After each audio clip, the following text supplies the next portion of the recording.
Finally AMM का जो final result है वो आ चुका है। टोटल 155 उम्मीदवार को मैदान के अंदर उतारा था और उस 155 के 155 का रिजल्ट जो है वो जारी हो गया है। कितनी सीटों पर जीत हुई है टोटल एमआईएम के, वो मैं बताऊंगा इस वीडियो के अंदर। और क्या क्या रहने वाला है, क्या क्या क्लोज गया है, कैसे कैसे हुआ है, उन सारी चीज़ों को जो है इस वीडियो के अंदर मैं बताने वाला हूँ। जब पिछला वीडियो मैंने बनाया था तो उस वक्त मैंने बताया था कि एमआईएम की 81 सीटों पर जीत हो गई, 81 सीटों के बारे में मैंने बताया था। और मैंने कहा था कि इन सीटों के अंदर और भी बढ़ोतरी हो सकती है, क्योंकि काउंटिंग जो उस वक्त तक जारी था। मैंने कहा था कि अगर इसके अंदर बढ़ोतरी होगी तो मैं फिर से एक वीडियो बनाकर आप तक जरूर पहुंचाऊंगा कि कितनी सीटों पर और बढ़ोतरी हुई और टोटल क्या क्या हुआ है और किस किस तरीके से चीज़ें रही है। फाइनली जो है परिणाम घोषित हो गया है। टोटल 155 उम्मीदवारों को उतारा था मैदान के अंदर और एएमएम खुश है।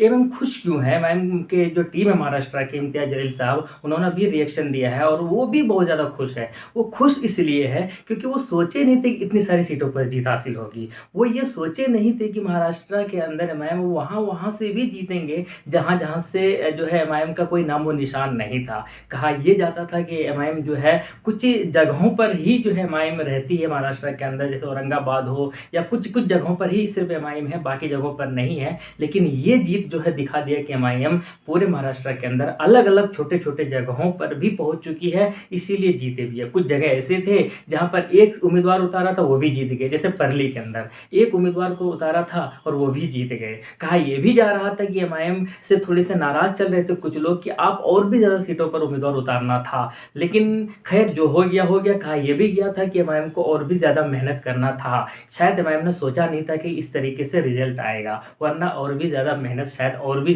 अच्छे तरीके से ज़रूर करता। असदुद्दीन ओवैसी साहब को बुला लेता, एमआईएम को जो दूसरे राज्यों में विधायक है, चाहे बिहार में जैसे 5 जीते हैं, उनको बुलाकर काम करवाया जा सकता था। अगर ऐसा होता तो ये 100 पार हो जाता। अच्छा, 100 पार वैसे भी हो जाते, क्योंकि अभी अगर बात की जाए, मैं पहले आपको रिजल्ट बता देता हूँ। पहले मैं आपको ये दिखा देता हूँ कि कहाँ से कितनी सीटें जीती और टोटल कितनी सीटों पर जीत हुई है, और उसके बाद शायद आपको थोड़ा सा ज़्यादा बेहतर आइडिया होने वाला है। जैसे कि जलगांव के अंदर 4 सीटों पर जीत हुई है, बुल्ढाना के अंदर जो है वो 13 सीटों पर जीत हुई है, धुले के अंदर 1 सीट पर जीत हुई है, उस्मानाबाद के अंदर 1 सीट पर जीत हुई है, कमटी के अंदर जो है 2 सीट पर जीत हुई है, बीड़ के अंदर जो है 3 सीट पर जीत हुई है, नांदेड़ के अंदर 2 सीट पर जीत हुई है, अकोला के अंदर 11 सीटों पर जीत हुई है। इसी तरीके से यवतमाल के अंदर जो है 7 सीटों पर जीत हुई है, कारंजा के अंदर 17 सीटों पर जीत हुई है, और एक जो है वो नगर अध्यक्ष बने हैं, तो टोटल 18 सीटों पर जीत हुई है। इसी तरीके से जो है नंदुरबार के अंदर 4 सीटों पर जीत हुई है, उदगीर के अंदर 2 सीट पर जीत हुई है, मंगोरपीर के अंदर जो है वो 3 सीट पर जीत हुई है, वाशिम के अंदर जो है 15 सीटों पर जीत हुई है, और अमरावती के अंदर जो है 7 सीटों पर जीत हुई है। तो टोटल इन सबको अगर जोड़ दिया जाए तो 83 सीटें हो जाती है। तो कुल मिलाकर बात यह है कि टोटल एमआईएम ने 155 में से 83 सीटों पर जीत हासिल किया है। लेकिन इंटरेस्टिंग बात यह है कि 10 से 20 सीट ऐसे थे जहां 155 में से 83 तो जीत गए, उनमें से 10 से 20 सीट ऐसे थे जहां पर एमआईएम की जो हार हुआ है बस 10 वोटों से, 15 वोटों से, 20 वोटों से, इस तरीके से हार हुआ है। तो इससे ये कहा जा रहा है कि थोड़ा सा और अगर मेहनत कर लेते ना तो कम से कम ये 100 प्लस होता अभी, और 100 अगर प्लस होता तो सोचिए स्ट्राइक रेट किस हिसाब से होता, परसेंटेज जो जीत के होते वो कितने अच्छे होते। इसीलिए लोगों में थोड़ी सी वो वाली नाराजगी है, होता है ना, अच्छी वाली नाराजगी है कि थोड़ा सा और मेहनत करना चाहिए था। उतना शिद्दत के साथ मेहनत नहीं किया गया, उतनी जो है वो मशक्कत के साथ, उतनी एनर्जी के साथ मेहनत नहीं किया गया कुछ जगहों पर, और करना चाहिए था। जबकि इम्तियाज जलील साहब का ये कहना है कि मैंने जो है इस बार कांग्रेस का प्रदर्शन कुछ बेहतर रहा, तो उनका ये कहना है कि मैंने जो है वो एमआईएम की वजह से कांग्रेस का प्रदर्शन बेहतर रहा, क्योंकि एमआईएम ने कुछ जगहों पर अपने उम्मीदवार उतारे नहीं थे, और कुछ जगहों पर जो है उनके लिए कहा गया था कि भाई कम से कम एमआईएम को जहां उम्मीदवार नहीं है तो वहां पर कांग्रेस जैसे को ही जिताया जाए, ताकि बीजेपी और उसके साथ के जो गठबंधन लोग हैं वो ना जीते। तो कुल मिलाकर एमआईएम की एक बहुत बड़ी कामयाबी है महाराष्ट्र के अंदर। एमआईएम का जो है एक बहुत बड़ा अचीवमेंट है कि एमआईएम के नगर सेवक वहां पहुंच गए हैं जहां पर एमआईएम के बारे में जानते नहीं थे लोग। औरंगाबाद के बारे में सब जानते थे, मालेगांव सेंट्रल के बारे में सब जानते थे, धुले के अंदर जानते थे, लेकिन हर जगह नहीं जाना जाता था। ये छोटे क्षेत्रों में नहीं जाना जाता था, छोटे एरियाज में नहीं जाना जाता था। अब यहाँ से अगर जीत कर पहुँच रहे तो इससे साफ पता चलता है कि दीवानगी जो है एमआईएम को लेकर वो हर जगह पर पहुँचा हुआ है, चाहे वो शहरी क्षेत्र हो, ग्रामीण क्षेत्र हो, रूरल हो, अर्बन हो, जैसा भी हो। लेकिन ये जो एनर्जी है, ये जो जीत का कहा जा रहा था कि 70-75 सीट पर ही जीत सकती है एमआईएम, यहाँ तक मैक्सिमम बताया जा रहा था कि ज़्यादा से ज़्यादा 70-75 पर ही जीत सकती है। और सोचिए उस 70-75 को क्रॉस करके जो है 80 प्लस 83 के सीटों पर जीत हासिल किया। तो ये आंकड़े बता रहा है कि किस लेवल पर एनर्जी और किस लेवल पर एमआईएम को जीत मिली है और लोग कितना ज़्यादा पसंद कर रहे हैं। और इसका फ़ायदा जो है महानगर पालिका के अंदर होना चाहिए, उठाना चाहिए एमआईएम।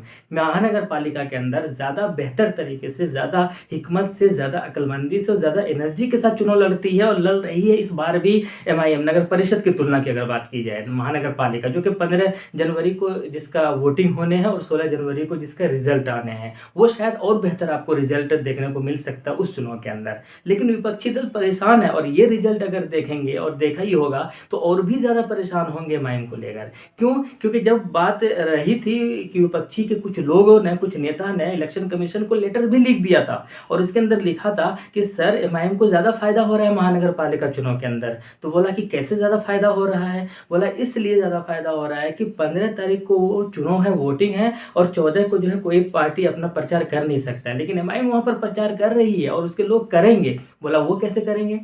ऐसा तो रूल के खिलाफ है। तो आचार संहिता लागू होगा चुनाव से एक दिन पहले, तो रूल होता है कि कोई पार्टी जो है प्रचार नहीं कर सकती। बोला ये उस दिन एक फेस्टिवल है 14 तारीख को, 14 तारीख को मकर संक्रांति है और उस दिन जो है सब कोई पतंग उड़ाते हैं आसमान के अंदर, तो उसके भी कार्यकर्ता पतंग उड़ाएंगे और एमएम को फायदा होगा। ये विपक्षी का कहना है, ये वहाँ के मंत्री का कहना है। सोचिए कितने डरे हुए हैं वो लोग। और वो ये कह रहे, लेटर लिखे हैं कि इसलिए पतंग के जो निशान है एमआईएम का उसको बैन कर दीजिए, उसको फ्रीज कर दीजिए, उसको परमिशन मत दीजिए, कोई और निशान का इजाज़त दीजिए उसको, उस निशान पर वो चुनाव लड़ेंगे। तो ये डर है और ये जो जीत है, इस जीत से और भी उन लोगों के दिलों में शायद ज़्यादा बौखलाहट होगा और ज़्यादा डर होगा, पैदा होगा। अब मतलब 14 तारीख को इत्तेफाक से कोई फेस्टिवल है जिसके अंदर पतंग उड़ाया जाता है, तो अब इसमें एमआईएम की क्या गलती है? एमआईएम वाले ने तो नहीं कहा था ना कि 15 को चुनाव वोटिंग रखिए। एमआईएम ने नहीं कहा था ना कि ये फेस्टिवल आप मनाइए। ये तो फेस्टिवल है जिसके अंदर पतंग उड़ाया जाता है। अब उसमें अगर इनको थोड़ा सा फायदा हो जाए तो होने तो क्या, ये तो कोइंसिडेंस है। लेकिन फिर भी विपक्षी दल डरे हुए हैं। तो अब इस तरीके के रिजल्ट अगर निकल कर आएगा उनके सामने तो सोचिए और उनका क्या हाल होने वाला है। तो वहाँ के लोग चाह रही है, वहाँ के लोग पसंद कर रही है एमआईएम को। तो यही वजह है कि एमआईएम इतना अच्छा प्रदर्शन कर लिया है इस बार महाराष्ट्र निकाय चुनाव में। नगर परिषद का जो चुनाव था, नगर सेवक का जो चुनाव था, लेकिन फिर भी बीजेपी यहाँ सबसे आगे निकली है। हालांकि बीजेपी को एमआईएम ने हराया है कारंजा के अंदर, लेकिन उसके अलावा अगर बात की जाए तो बीजेपी सबसे आगे निकली है। बीजेपी ने सबको पछाड़ा है। एमआईएम तो खैर वो पीछे है, एमआईएम की तो शुरुआत है जर्नी, एमआईएम उसके टक्कर में नहीं है, इसमें कोई शक नहीं है। लेकिन एमआईएम ही टक्कर भी दे रही है, ये बात भी है। याद है आपको मोडासा का गुजरात का निकाय चुनाव हुआ था, तो वहाँ पर भी एमआईएम के ही उम्मीदवार ने बीजेपी के मेयर नहीं बनने दिया था। मैंने वीडियो बनाया था उस टाइम भी। वैसा ही कुछ यहाँ पर भी देखने को मिला है। तो एमआईएम रोक सकती है बीजेपी को, इसमें कोई शक नहीं है, ये प्रूव भी किया है इन्होंने। हालांकि अब लोगों को लगेगा, लोगों को चाहिए कि इधर उधर जो वोटों को बंटवारा कर रहे हैं बीजेपी के डर की वजह से एमआईएम को वोट नहीं करते हैं, ये सब एग्जाम्पल उनके लिए कि ऐसा कुछ नहीं, एमआईएम ही हरा सकती है बीजेपी को। और ऐसा कई राज्यों में हुआ है। तो ये चीज़ें हैं फिलहाल एमआईएम के लिए बहुत बड़ी कामयाबी है, एमआईएम के लिए बहुत बड़ा अचीवमेंट है। 80 प्लस सीटों पर, 83 सीटों पर जीत जो है 155 में से, ये स्ट्राइक रेट और ये परसेंटेज जो है वो 50% से भी ज़्यादा होते हैं। ये दिखाता है कि एमआईएम के लिए जो है जुनून और दीवानगी जो वहाँ के लोगों में है वो फिलहाल बढ़ा है। वोटर से बड़े हैं, सपोर्टर से बड़े हैं। महानगर पालिका के अंदर भी अगर ऐसे ही रिजल्ट आते हैं तो फिर ये दोनों मिलकर तय करेंगे कि विधानसभा के अंदर कितने में ले जाएंगे एमआईएम के। बाकी आपकी क्या राय है कमेंट बॉक्स में बताइएगा। शुक्रिया।